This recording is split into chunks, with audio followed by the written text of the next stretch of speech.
প্রথমে ভিডিওটি দেখুন। আমি বাংলাদেশের আমি বিপিএল কে আমার গোনার টাইম নাই। আমি যখন চিন্তা করি তখন আইপিএল নিয়ে চিন্তা করি। ভাই হাসবো না কাঁদবো, আমি শুধু এই কথাটা বলবো।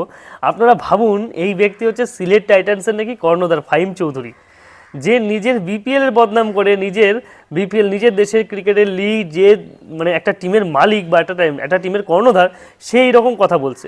ভাবুন, সারা সোশ্যাল মিডিয়া এখন তোলপাড় হয়ে গেছে ফাহিম চৌধুরীর কথা নিয়ে। আসলে কি তিনি লাইমলাইটসে আসার জন্য কি এই ধরনের কথাবার্তা বলেছে, নাকি অন্য কিছু?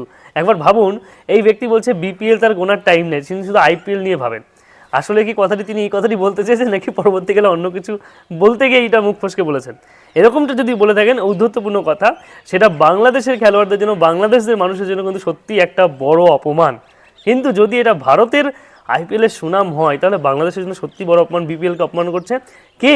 কোনো খেলোয়াড় নয়, একটা টিমের কর্ণধার, একটা টিমের মালিক ফাহিম চৌধুরী। আজকে তিনি যে কথাবার্তা বলেছেন, কিন্তু আমার মনে হয় তিনি যদি এই কথাটি না বলে থাকে, বেফাস মন্তব্যটি না করে থাকেন কোনো ভুলবশত, হয়তো তিনি বলতে চান আইপিএল গোনার সময় নেই, মানে আইপিএল নিয়ে এখন আলোচনা করার সময় না, এখন বিপিএল নিয়ে আলোচনা করার সময়। এইরকম কোনো কথাবার্তা হয়তোবা তিনি বলতে চেয়েছেন, জানি না। আপনাদের কি মনে হয়, উনি কি সঠিক বলেছেন যে বিপিএলের থেকে আইপিএল অনেক উপরে?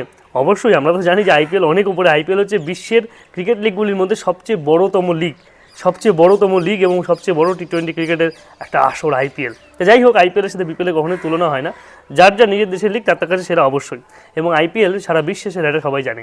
যাই হোক, উনি যে ফাহিম চৌধুরী যে কথাগুলি বলেছেন, এটা কি সঠিক নাকি ভুল, অবশ্যই কমেন্টে আপনার মতামত জানাবেন।